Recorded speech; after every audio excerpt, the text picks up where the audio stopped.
And we are back with Kicking It with Kula, all things hip-hop. It's not just music, people. It's a culture. And it's our last segment with J Gott Da Poet. We done talked about his top 10.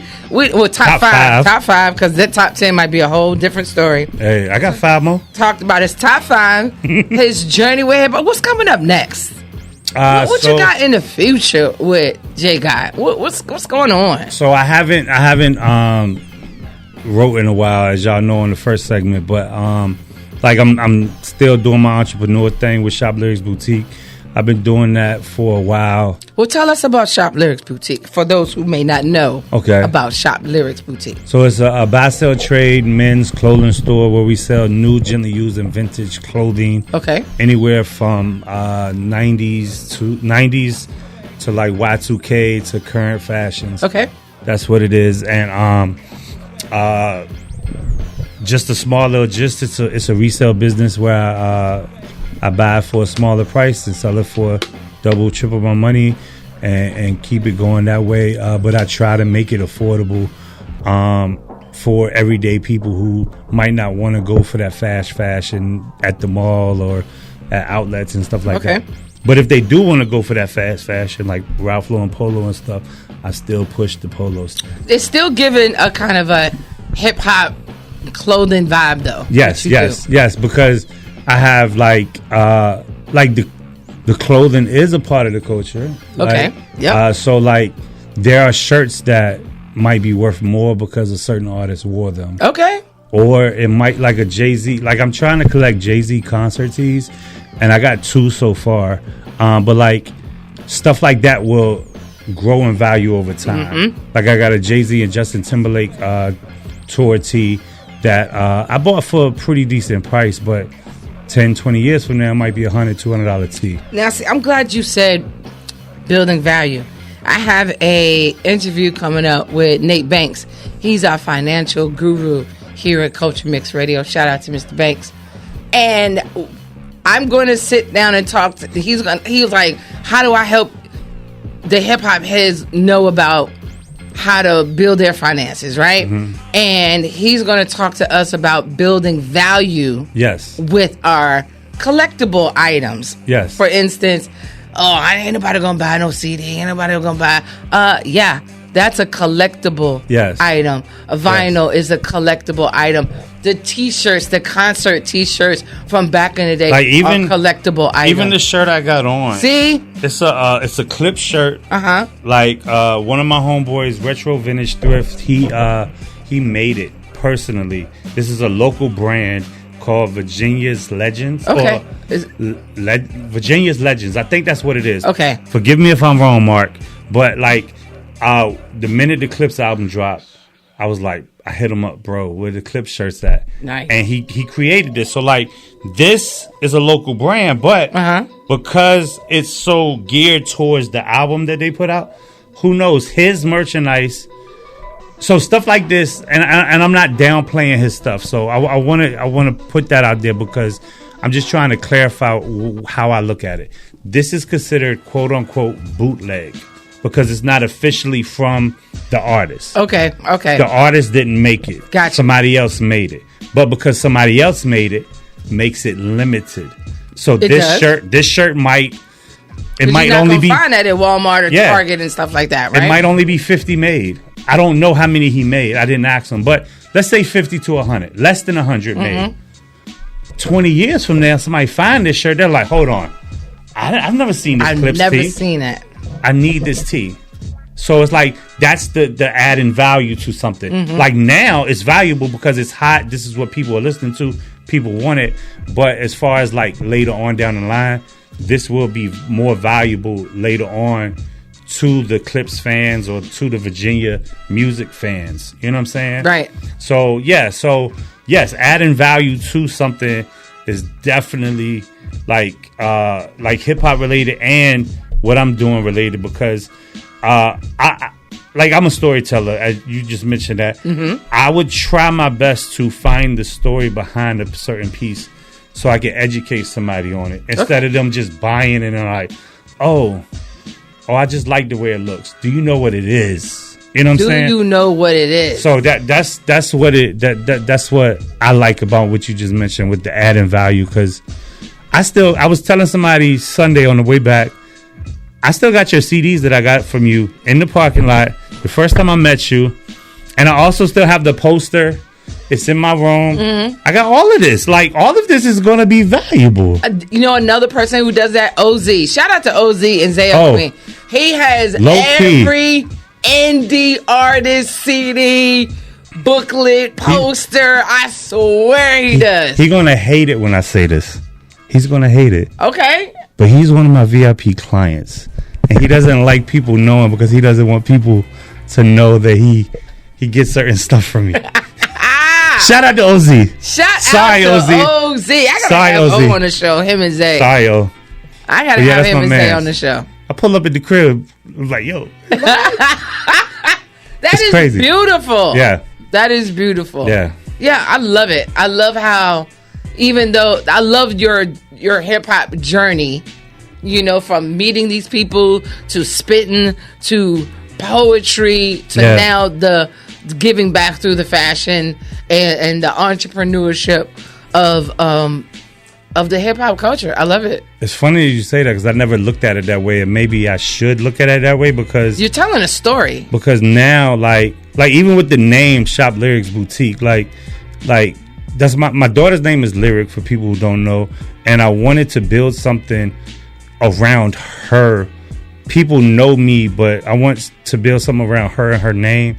So if she doesn't, which she is pursuing what she wants to do, but if she doesn't want to pursue this stuff, I can kind of build this up and like give it to her if she wants it. And like she gets tired of my stories and stuff like that, but like I know that she would tell them. You know what I'm saying? I've seen her like off guard sometimes, and she's going to carry on the legacy for sure. Yeah, she most definitely is. She has it in her. I've seen her. Yeah. She's watched you, and I've seen her pick it up on how to get the people engaged and get them to looking at the clothes. And I love it. And even like meeting people, she's been around me when I met certain people, and like at the time she didn't know who they were. And then now that she's older, she's like, hey, this person knows this person? I'm like, yeah, they do. They're like, can you introduce me? I'm like, no, I can't. I do want to ask a question before we end our segment. Okay. You have the stories. You've met people. How come those connections haven't taken you further? I think because of the friendships I've built instead of a business relationship. Mm-hmm. Like, I don't like to make it seem like, okay, this person is accessible to you because I know them. You know what I'm saying? You know me. I don't want it to feel like that. But it's like more of a friendship than a business. You get what I'm saying? Right. So like I could call them and just check on them instead of calling them and saying, hey, you want to do this show for XYZ. You know what I'm saying? Which I've done it sometimes, but like it's more of a personal than business. And like I like that because it's anybody could call me at any time and certain people that I know, and it's like I like that. You know what I'm saying? Like the quietness, the not knowing. I might have just got off the phone with somebody in the car. Like, here's a story. I can tell this story. You ready for this? Yes, I am. So we were doing Lyric Ave. For people who don't know, Lyric Ave is a poetry-based variety show based in Richmond, Virginia, and we were booked to do. There was some big college thing in Charlotte. Mm-hmm. I can't remember what it was, but it's something big. They moved it to Baltimore. Okay. It's bothering me. But anyway, so a lot of artists was down there. We were driving down. Me and one of my homeboys was driving down, and somebody else was in the car. And we were like 2 hours away from Charlotte. And I get 2 phone calls on that trip. One phone call was to hook somebody up with an artist I was managing so they can kind of grow. And the other conversation was Chubb Rock calling me to find out when I was getting to Charlotte. And when that happened, the guy in the seat next to me, I'm not going to say his name because I don't want to blow him up. to make it seem like he's starstruck or whatever. But okay, he was listening, and he was like, after the conversation, he was like, "Was that the real Chubb Rock?" And I was like, yes. And he was like, "You're driving my car. Your car's connected to my Bluetooth, and Chubb Rock voice, not his music, was having a conversation with the way." I was just like Chubb Rock's voice is coming through my Bluetooth of my car. Yeah, so like it was just like, it was just weird. So like he was like, "Yo, like, why?" Same question you asked me. Why don't you connect us with? I was like, bro, it's just more of a friendship than a business thing. You know what I'm saying? Maybe when I was heavy in the music, I would have looked at it more as a networking opportunity, but I didn't want them to feel like they wasn't being treated like the humans they are. True. Instead of me using them for the fame and the connections they have. Right, because a lot of us, we don't see them as humans. Yeah. We see them as artists. Yeah. Artists aren't human to us. Yeah. You're an entertainer. You're a whole different entity. You're not allowed to be human. No. You know, like... No, you're not. Like... entertain. Like...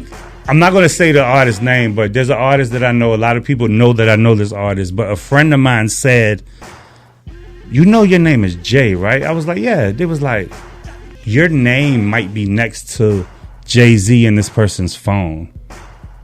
And when they said that, I was just like, that made me start like, a little bit. Like, for real. You know like, what I'm saying? Going down to Jay's, it's you, then it's Hov. Yeah. What? What? Now I'm getting goosebumps just That's what I'm saying. Like, yeah. So that would be kind of crazy. Like, boom, my phone rang. Same contact list. I didn't mean to call you. I meant to call Hov. My fault. How you been though? Like, you know what I'm saying? Being in the same contact log as M would blow. Crazy. I would cry. I'm getting for Clint right now. Crazy. Like knowing that. Okay, Kula, Marshall. Yeah. I seen an interview with my homie Free, and he said that he wanted a dream collaboration with and he's never had it. He said he's been on like the soundtrack, the 8 Mile soundtrack, but he's never had a collaboration with him. You already know that's my dream collab. Yeah. You already that'll be fire. No, that's my. I would study relentlessly to have the best verse to coincide with M. You already know. I remember being in the, and I don't. If we don't have time, I can stop. We got like 2 minutes. I remember going to the studio one time, and this artist was in town, and they left right after we left. And the engineer was like, "Hey, that's Rick Ross's paper right there," and I was like, "What do you mean?" So I picked it up. I should have kept it because I'm a Ross fan because of lyrics, not because of anything else. Just because I can go into that another time. But like he was like, yeah, he had to drop a verse on somebody's song, and that's the verse that he did. And I was just like, what? It's like the Mona Lisa for us. Yeah. You know what I'm saying? The Da Vinci Code or something. Yeah. Like somebody would think it's like that important, but to me it's like, I got this. Put a shellac on it and put it on a frame or something. Like, this is valuable. Yeah. That would be crazy. I love the fact that you came to chop it up with me. I thank you for that. I love it too. I love the fact that you came and kicked it with Kula right here at the Culture Mix Radio. Thank you for dropping jewels. Thank you for your stories. Just thank you for everything. Thank you for your energy. I really appreciate it. Appreciate that a lot. Thank you. I love being here. Yes, and thank you to the listeners. Yes. Thank you to the listeners for checking out J Gott on Kicking It with Kula, all things hip hop. Yes. What's the slogan? It's not just music, people. It's a culture. And again, shout out to Dr. Booker and NCLEX Review and NCLEX Tutoring. If you need help as a nursing student and you need to pass the NCLEX, please call 318-349-2286. Again, that's Dr. Corliss Booker with the NCLEX Review and Nursing Tutoring at 318-349-2286. It's your girl, kulavoncille, and I'm out. Stay tuned for Kicking It with Kula, all things hip-hop. It's not just music, people. It's a culture. Let's go.